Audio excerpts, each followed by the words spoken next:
नमस्कार दोस्तों, exam preparation by study for civil services में मैं प्रियंका आप सभी का स्वागत करती हूं।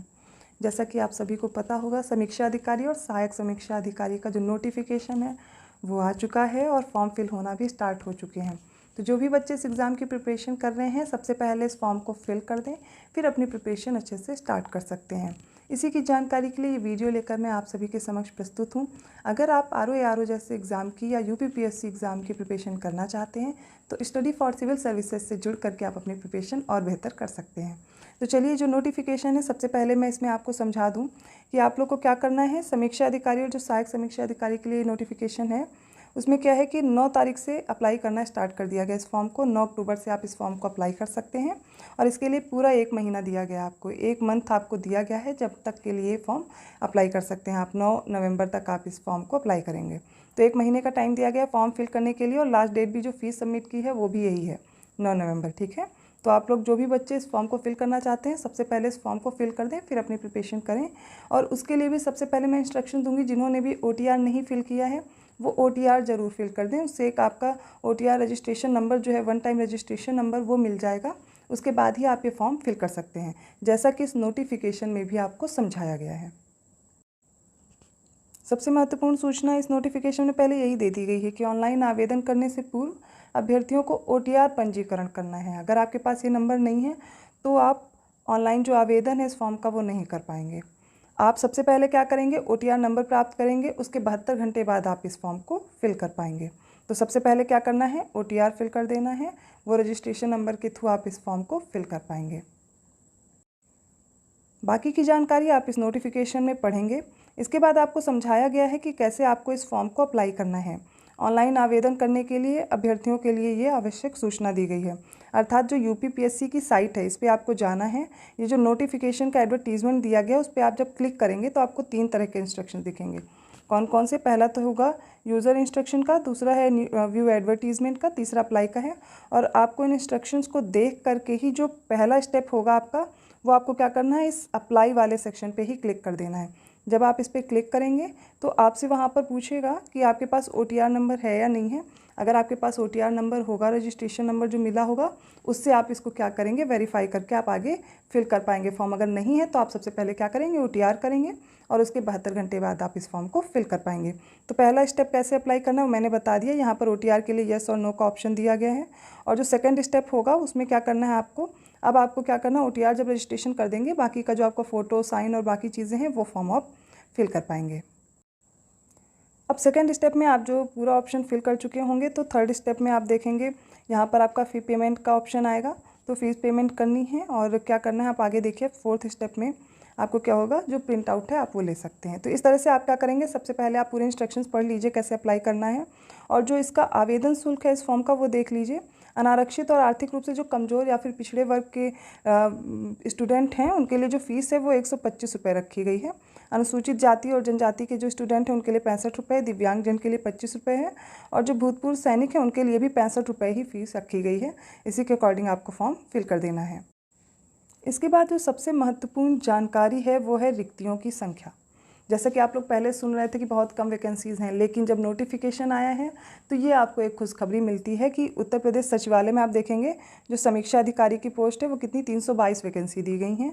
लोक सेवा आयोग में समीक्षा अधिकारी की 9 वैकेंसी हैं और राजस्व परिषद में समीक्षा अधिकारी की 3 वैकेंसी। मतलब ये टोटल जो स्टार्टिंग की ये 3 वैकेंसी हैं समीक्षा अधिकारी की ही हैं। इतनी ज़्यादा पोस्ट आपको दी गई हैं इस बार। तो ऐसा नहीं कि कंपटीशन कम हो जाएगा, बट अच्छी बात यह है कि आप लोग के लिए वैकेंसी ज़्यादा है तो आपके लिए थोड़ी सहूलियत रहेगी प्रिपरेशन में, आपको ज़्यादा चांसेस लगेंगे कि मेरा हो सकता है सिलेक्शन। और आप देखिए आगे जो सहायक समीक्षा अधिकारी है और यहाँ पर उत्तर प्रदेश सचिवालय में उसकी 40 रिक्तियाँ दिखाई गई हैं। राजस्व परिषद में 23 हैं, उत्तर प्रदेश लोक सेवा आयोग में 13 हैं और ये जो सहायक समीक्षा अधिकारी लेखा की है वो 1 है वैकेंसी। तो आप यहाँ पर रिक्तियों की संख्या बहुत अच्छे से देख सकते हैं, काफ़ी ज़्यादा वैकेंसी आई हुई है। तो बिना देर किए आप इस प्रिपरेशन में जुट जाइए। स्टडी फॉर सिविल सर्विसेज का पेड कोर्स अवेलेबल है। आप ज़्यादा जानकारी के लिए डिस्क्रिप्शन बॉक्स में जो नंबर दिए गए हैं उस पर आप मैसेज करके पूछ सकते हैं या फिर आप स्टडी फॉर सिविल सर्विसेज का जो ऐप है उस पर जा करके आप कोर्स परचेज़ कर सकते हैं। आगे हम लोग देखते हैं रिक्तियों की संख्या के बाद हम लोग देखेंगे यहाँ पर वेतन दिया गया है जिसको आप पढ़ सकते हैं, कितना वेतन आपको दिखाया जा रहा है। वेतन देखने के बाद आरक्षण से संबंधित देखिए यहाँ पर जानकारी दी गई है। यहाँ पर 36 आरक्षण लिया जा रहा है। और इसके बाद आप देखेंगे जो आयु से रिलेटेड है, जिनको भी आरक्षण चाहिए है, आयु में छूट जो दी जानी है उसके संबंध में भी जानकारी दी गई है।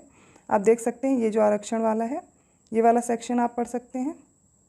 इसके बाद आप देखेंगे जो शैक्षिक अर्हता दी गई है, जैसा कि सभी लोग कंफ्यूज होते हैं कि ये फॉर्म फिल कर सकते हैं या नहीं फिल कर सकते हैं, उनके लिए अब सबसे इम्पॉर्टेंट इन्फॉर्मेशन है वो ये है कि शैक्षिक अर्हता आपकी होनी चाहिए कि आप सिर्फ ग्रेजुएशन हो तो भी ये फॉर्म फिल कर सकते हो।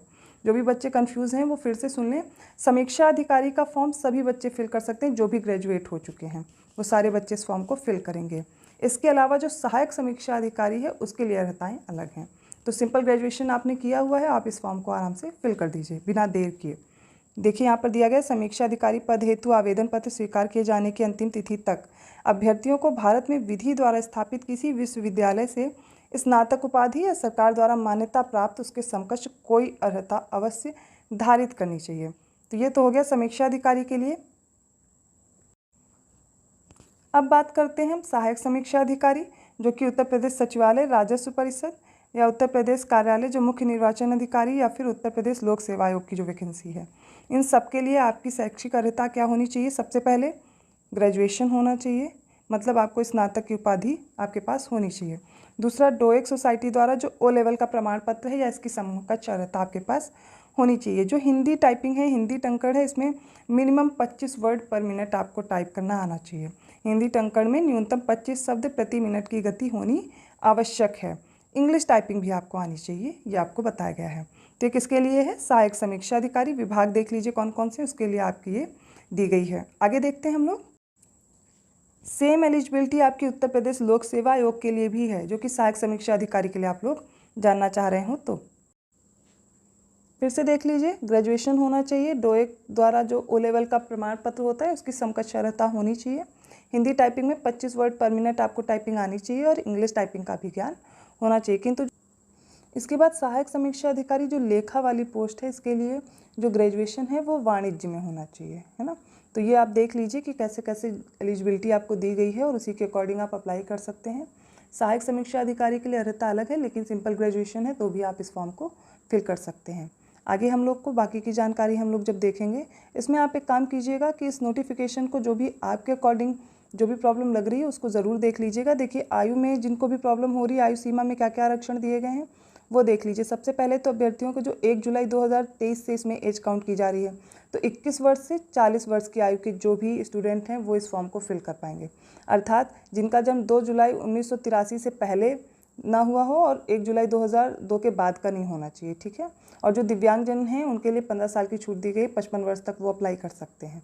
अधिकतम आयु सीमा में जो छूट दी गई है वो आप देखेंगे जो अनुसूचित जाति या अनुसूचित जनजाति के हैं या ओबीसी के हैं, कुशल खिलाड़ी हैं या फिर बेसिक शिक्षा परिषदीय शिक्षक हैं, है ना, ऐसे कर्मचारी ये यहाँ पर आप देख लीजिए, उनको 5 वर्ष की छूट दी गई है, ठीक है। जो दिव्यांगजन है मैंने उनको बता दिया 15 वर्ष की अधिकतम उनको छूट दी गई है, मतलब वो 55 वर्ष के अगर हैं तो अप्लाई कर सकते। इसके बाद जो भी बच्चे प्री और मेंस, इसमें 2 सेक्शन है ना, 2 पार्ट में एग्ज़ाम होगा, तो जो प्री एग्ज़ाम बच्चे क्वालिफाई करेंगे प्रारंभिक परीक्षा, वो मेंस के लिए दोबारा फॉर्म फिल करेंगे। यही इन्फॉर्मेशन अब अगले पॉइंट में दी गई है आपको, है ना। तो ये आप आराम से देख लीजिए। नोटिफिकेशन में जो भी फॉर्म फिल करने से रिलेटेड इंपॉर्टेंट पॉइंट थे वो मैंने आपको समझा दिए हैं। आप इस नोटिफिकेशन को पढ़ करके फॉर्म फिल कर दीजिए। इसके बाद जो इंपॉर्टेंट इंस्ट्रक्शन दिए गए हैं वो आपके सिलेबस को लेकर के दिए गए हैं, आपके एग्ज़ाम के पैटर्न को लेकर के दिया गया है। इसके लिए मैं अलग से डिटेल वीडियो लेकर के आऊँगी, तो वो आप वीडियो ज़रूर देखिएगा। अभी आपको कैसे फॉर्म फिल करना है वो मैंने आपको समझा दिया है। यदि आप रिव्यू ऑफिसर और असिस्टेंट रिव्यू ऑफिसर की प्रिपरेशन करना चाहते हैं बिना किसी कन्फ्यूज़न के, तो आप स्टडी फॉर सिविल सर्विसेज के पेड कोर्स से जुड़ सकते हैं, जिसमें आपको कंप्लीट प्रिपरेशन कराई जाएगी पेपर फर्स्ट पेपर सेकंड दोनों की, जो कि हिंदी वाला पेपर है और जीएस वाला पेपर है। इसके अलावा कोई भी बुक, कोई भी पीडीएफ अलग से आपको नहीं पढ़नी है, कंप्लीट कोर्स आपको प्रोवाइड किया जा रहा है। आपने अगर पेड कोर्स नहीं लिया है तो आप यूट्यूब चैनल जो स्टडी फॉर सिविल सर्विसेज का, उससे जुड़ सकते हैं। और स्टडी फॉर सिविल सर्विसेज का ऐप भी लॉन्च हो चुका है, आप उससे जुड़ करके प्रिपरेशन अपनी बेहतर कर सकते हैं। धन्यवाद, मिलते हैं अगले वीडियो में।